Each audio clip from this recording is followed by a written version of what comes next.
هذا القرآن يوحدنا لطريق الخير يوجهنا الله تعالى أنزله ورسول الله معلمنا بسم اللہ الرحمن الرحیم۔ آج ہم منشعب کے سبق نمبر 8 کو پڑھیں گے۔ آج کا ہمارا سبق ہے شاذ کا دوسرا باب، باب فضیلہ یفضلو۔ اس سے پہلے ہم نے پڑھا تھا کہ شاذ کے 3 باب آتے ہیں، باب حسب یحسب، باب فضیلہ یفضلو اور باب کاد یکادو۔ اور ان 3 بابوں میں سے پہلے باب حسب یحسب کو ہم نے پڑھ لیا تھا۔ آج ہم اس کے دوسرے باب فضیلہ یفضلو کو پڑھیں گے۔ تو کہتے ہیں باب دوم بر وزن فعیل یفعلو، دوسرا باب فعیل یفعلو کے وزن پر، بکسر العین فی الماضی وضمها فی الغابر، ماضی میں عین کلمے کی کسرہ اور مضارع میں عین کلمے کے ضمے کے ساتھ۔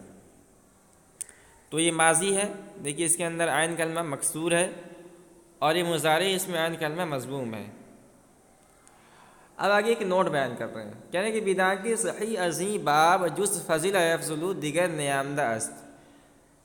جان لیں کہ اس باب سے صحیح فضیلہ یفضلو کے علاوہ کوئی دوسرا نہیں آتا ہے۔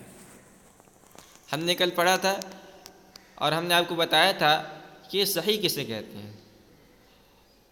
تو سارے کتاب کہتے ہیں کہ اس وزن پر، یعنی فضیلہ یفضلو کے وزن پر یا فعیل یفعلو کے وزن پر، فضیلہ یفضلو کے علاوہ اور کوئی دوسرا صحیح کلمہ نہیں آتا ہے۔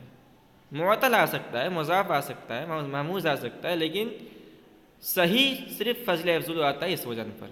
کسی دوسرے وزن پر آتا ہوگا، لیکن اس وزن پر صرف ایک ہی صحیح کلمہ آتا ہے اور فضیلہ یفضلو ہے۔ واضح حاضر یحضر و نعیم ینعم را نیز ازی باب گوین، اور بعض لوگ حاضر یحضر اور نعیم ینعم کو بھی اسی باب سے کہتے ہیں۔ چون الفضل، جیسے کہ الفضل افزوں شدن و غلبہ کردن، زیادہ ہونا اور غلبہ کرنا۔ یہ الفضل مصدر ہے، اس کا معنی ہے تصریف ہو، اس کے گردان۔ تو اس کے گردان کو ہم پڑھ لیتے ہیں ایک مرتبہ صرف صغیر کو، تاکہ آپ کو یاد کرنے میں آسانی ہو۔ فضل یفضل فضلا فهو فاضل وفضل یفضل فضلا فهو مفضول، الامر منه افضل والنهي عنه لا تفضل، الظرف منه مفضل والآلة منه مفضل ومفضلة ومفضال، وتثنيتهما مفضلان ومفضلان، والجمع منهما مفاضل ومفاضيل، افعل التفضيل منه افضل والمؤنث منه فضلا، وتثنيتهما افضلان وفضليان، والجمع منهما افضلون وافاضل وفضل وفضليات۔ یہ صرف صغیر تھا، ہم نے اس کو پڑھ لیا۔ اب آگے ہے اس وزن پر ایک اور فعل ہے جو اس وزن پر آتا ہے اور اس سے ہمیں گردان کرنا ہے، اس کا مصدر الحضور، حاضر شدن، حاضر ہونا۔ تو اسی وزن پر اسے بھی گردان کریں گے۔ حضر یحضر حضرا فهو حاضر وحضر یحضر حضرا فهو محظور، الامر من احضر والنهي عنه لا تحضر۔ اس طرح گردان کرتے چلے جائیں گے۔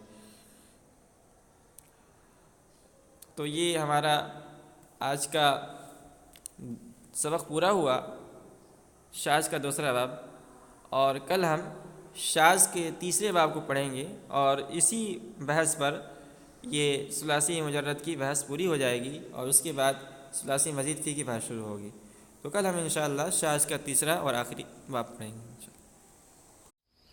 انشاءاللہ۔